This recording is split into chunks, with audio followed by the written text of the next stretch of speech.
Welcome to the animal kingdom. I wanted to make the joke of who let the dogs out, but apparently they don't really have any dogs in great nature as of yet. Well, it's funny because they have tigers, they have armadillos, they even have rats, they have mice, they have a couple of hamsters, they have chipmunks, they have a bison, they have an armadillo, they have a zebra, they have a panda.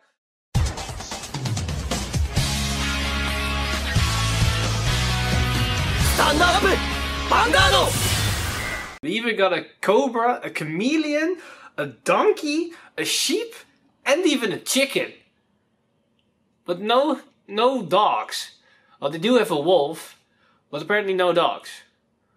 Well, there goes my clever intro. Well, then we're going to start it just like this. So, welcome card fighters to a new deck profile on this channel. And today we're going to talk about none other than Great Nature, the Accel clan from the Extra Boosters set, The Answer of Truth. And a very interesting Accel clan to talk about indeed. Because this is an Accel clan that doesn't really focus a lot about multi-attacking, but more about powering up the field with multiple kinds of skills. Also different kinds of units with the specific skills that need to be used in a specific way to get the full potential out of them. So you cannot easily just place units on the field and expect to have some insane power up. But also at the same time we got an interesting mechanic that is the mill mechanic of Great Nature, where you need to mill the top card of your deck, and depending on what kind of units you milled, if it was a trigger unit or a normal unit, a certain kind of effect will go inactive. So without further ado, you know the drill. If you want to know about a certain section of the video, the timetable is on to my left. And otherwise, just stick around because we're heading straight into this deck profile. Alright, so let's jump right into the list. For this Great Nature list, we're running a total of 8 Grade 3s, 13 Grade 2s, 12 Grade 1s, and 17 Grade 0s. So as you can see, we're running more Grade 2s than Grade 1s, and that's a little bit odd because you usually see more Grade 1s than 2s. But in this deck, the Grade 2s are your main resource of pressuring and using outputs and using your skills. So that's why I have more focus on Grade 2s, because we're also going to Superior Call a lot. So you want to have more units left in your deck that are useful than not. So that's why we're running a little bit more Grade 2s than usual. So to get into the actual cards, we of course run 4 copies of School Hunter Leopold. He's your main pressure card and your main finisher and boss monster of the deck. So that's why of course we run 4, and because it's an on-ride effect, we want to have more in our hand or more in the deck, so we have the higher potential that we can keep rewriting into him if we didn't finish off our opponent on his own turn. For the other Grade 3s, we run 2 copies of Pencil Hero Hammsuke. I just added 2 copies of this card to have a potential of using his setup for Leopold, because if we can manage to get it off, it's incredibly good. But it's still a little bit RNG, so that's why I don't want to run 4 copies, because if I don't get it off and I cannot use the skill, I have some dead cards in my deck, and that's why I don't run more than 2. And lastly of the Grade 3s, I run 2 copies of Armor Instructor Bison. This card is incredibly, if I can put it on the Vanguard circle, I can actually basically get free pressure attacks onto my opponent. And it's a great upstart to pressure opponents in an awkward situation and then finish them off with Leopold. So that's why I run 2 copies of him. For the Grade 2s, I of course run 4 copies of Binoculus Tiger. This is basically your best card in the deck. A counterblast for a draw card is great. Oracle Think Tank basically lives around those kinds of effects. But if we mill the trigger, we can kill opponent unit and we give 3 units of us plus 5k. That's an incredible amount of free stuff you get for only 1 counterblast. So that's an amazing card. I also run 3 copies of Geograph Giant. This is our best beat stick and attacker on the Accel circles. I don't run 4 because it only works if you put it onto an Accel circle. So early game you don't want to draw a lot of these things because they are a waste if you call them to normal circles. You cannot get them to the Accel circles from the normal circles. So that's why I only run 3 copies to force out that I'm not gonna draw them that much in the early game, but I want to draw them in the late game. I also run 3 copies of Barcode Zebra. This one I want to run in the early game because the earlier I have this thing on the field, the better, because then I get more free power out of it if I use my other mill cards. In overall, worse than Geograph Giant. Only if you mill 2 cards, it's better.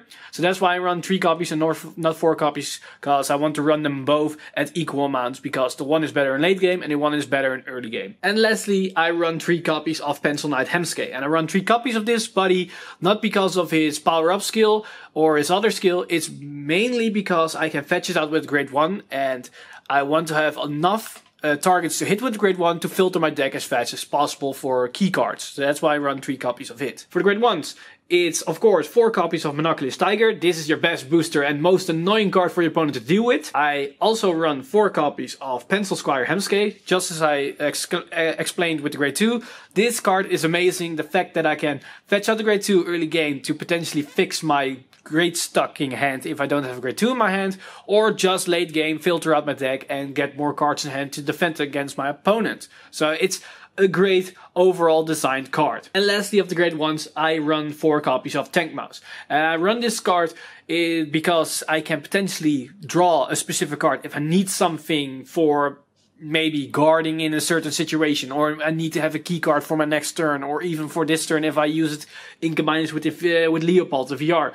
It's just a great overall card. And it also is a very good card to put behind your Vanguard, because 12 plus 6 is 18. And 18 is a great magic number against force. And for my grade 0s lineup, I of course run the starter. That's very typical. And for the triggers, I run 4 heals, 8 crits, and 4 draw PGs. So as I stated before, my total grade lineup is 8 grade 3s, 13 grade 2s, 12 grade 1s, and 17 grade 0s. Great Nature doesn't have an outright combos to play it, but that doesn't mean they're a simple beatdown Accel deck. The opposite can be more true with this deck, because outside of the luck that you sometimes need to mill the correct card to win some games, in most cases your games will be decided by all the small plays and decisions you will make while piloting this deck. A few examples are that the grade 1 and grade 2 Hammsuke play. By using the grade 1 in the right timing, you either fix your hand if you have no grade 2 to ride up, or in most cases, you're calling this thing to the Accel circle, hit for 18k, and at the end of the turn, refund that grade 1 into a grade 2 5k shield in your hand. And at the same time, you deck Finn for triggers. Another one of those small decisions is to intercept or not before you ride Leopold, because it would be a waste if you could superior call 2 to 4 units and you are forced to call them to either suboptimal circles or even worse, call units on top of each other. And the last thing I want to highlight is Barcode Zebra, together with Monoculus Tiger. If your opponent isn't paying attention, this column can be the most deadly thing they got to deal with, because it's just on its own 17k, not really scary. But if you use Monoculus Tiger's skill, the column will be 22k because of Zebra's skill. And suddenly you hit a perfect magic number. And because you had Monoculus Tiger on the field, your opponent probably guarded very inefficient and they didn't account for the sudden 5k increase in power. This might suddenly hurt them way more than they initially anticipated. Side note, the 22k is the very minimum. This number can easily be higher if we combine it with Leopold and Binoculus Tiger. And don't forget potential triggers. Resources is in this deck a bit different than your other Accel decks, because unlike Gold's, Soul is a non-existent issue, because we only have these 2 cards that use a Soul. And the Hammsuke one goes in the Soul, so basically it's a net 0 difference. And because you're encouraged to rewrite every turn, means you have enough soul for yourself and even your opponent. Counterblast, however, can be an issue because our main key units uses Counterblast, but these skills are our most powerful tools to close games. So try to use them wisely and make the most out of them. Combine Bison with something like Geograph Giant or a power-up Zebra. Use Binoculus Tiger when you have enough rearguards to power up, and also that those numbers will make a big impact. The 15k to 20k is a better guard value to go for than, let's say, 10k to 15k.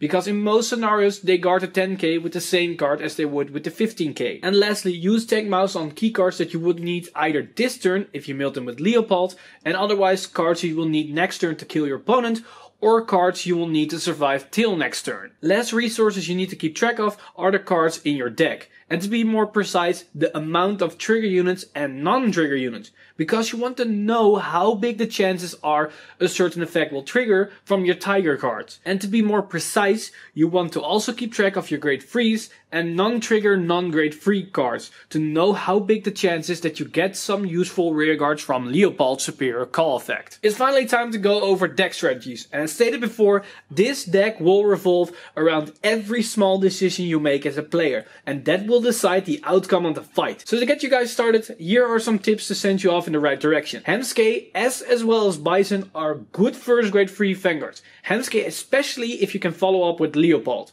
When you open your hand with Hammsuke grade 3 and generic grade 1, you want to go for the mulligan everything besides those 2 cards to get the grade 1 Hammsuke in your hand, because that's all you need to activate the grade 3. Check out this video if you want to learn more about the probability of these little hamsters, links on top. If you're sitting on Bison as a Vanguard and you have a Leopold in hand, don't immediately ride the Leopold, because if you can't follow up with a new grade 3, you're sitting on a dead card. Because Bison is a fine card to keep sitting on for some matchups, so sometimes it can be best to wait till you have 2 Leopolds in hand, or a Leopold and another Bison. Barcode Zebra is a card that you want to have on the field as early as possible, so you can get free 10k on the card if you ride into Leopold late game. But it might leave it vulnerable if it's on the front row. A thing that you can do is to call to a back row when your opponent is sitting on low damage, and leave it there, because if they get a damage trigger, this card might not even hit and it's then sitting duck. Next turn, you ride at the Leopold and it gets plus 10k, and you move it to the front row. And right there, you created another Accel circle, because it has the same effect as when you would call this card to an Accel circle. But now, you can call another card to that Accel circle. And to round this up, another card you want to have on the field at all times is Binoculus Tiger. You don't have to use this card's skill in the game, like ever. But while this card is on the field, your opponent must make the decision if they are guarding with this thing in mind or not. And that alone will have so much value without even paying any kind of cost. Do whatever you want with that information. For alternative options, you can opt to run for Bison instead of the Hammsuke, if you want a more safe, consistent, but sometimes less explosive pressure. Also on that note, if you run more Bisons, you might want to look at Idle Teacher Hatsune, because that is an amazing card to restand because of the double hit pressure of drawing 3 cards. And Idle Teacher Hatsune is also a great card when running crits, because you can give the crit to another unit and then your opponents need to make a choice to guard everything, and if they can't, then to give you either +1 or take an extra point of damage. Then further on to the grade 2s, you can decide to run only 2 Hammsukes to run 4 copies of either Geograph Giant or Barcode Zebra. But I recommend to run at least 2 of the grade 2s if you are planning to run the grade 1 variant of Hammsuke. For grade 1s, it's a pretty tight package. If you aren't a fan of Tank Mouse, you can swap it out for Silver Wolf, and if you want to run all of them, you can opt to play 3 copies of all the 4 cards. As for triggers, I've seen everything, from standard rainbows to full fronts or full draws. I personally choose for full crit build because I feel that Great Nature can already easily hit the high enough numbers, so crit makes a more impact than raw power. And also because unlike something as Pale Moon, they cannot easily generate 10 attacks. Great Nature is limited to the amount of attacks they can generate, so that's why I chose 8 crits. We have seen an interesting new Accel deck that focuses on generating Accel circles, a lot of power and advantages through multiple different skills instead of the normal focus of generating a lot of attacks by resending or swapping units. But what makes this deck unique is the mill mechanic that really brings this deck to a new level. And that's it for Great Nature, a very interesting Accel clan indeed. It's not your typical Accel clan that just focuses on multi-attacking, but more about some extra power plays, just like how Tachikaze worked. Only Tachikaze's exclusive thing is the armored equip gauge, where they can use certain skills to power up or draw or other kinds of interesting skills. And Great Nature is more about powering up and to have the unexpected happening with the mill mechanic that can do either one thing or the other depending on what you milled. So let me know what you guys think of Great Nature and this deck profile in the comments down below. I'm very interested in what you think, what you guys think and how you might build the deck, because there are different ways that you can do. You can go for a more full aggro build or more control build. So let me know what you guys think down below, and if you're interested in more deck profiles, then why not subscribe to the channel and hit the bell button down below to be updated for new videos, because in the upcoming days we're going to also cover the other decks of the Answer of Truth, and that's none other than Gear Chronicle and Genesis. So if you're interested in those videos, then stick around and check those videos out very soon. I'm Mr. Time Leap, and I'll see you guys in the next one.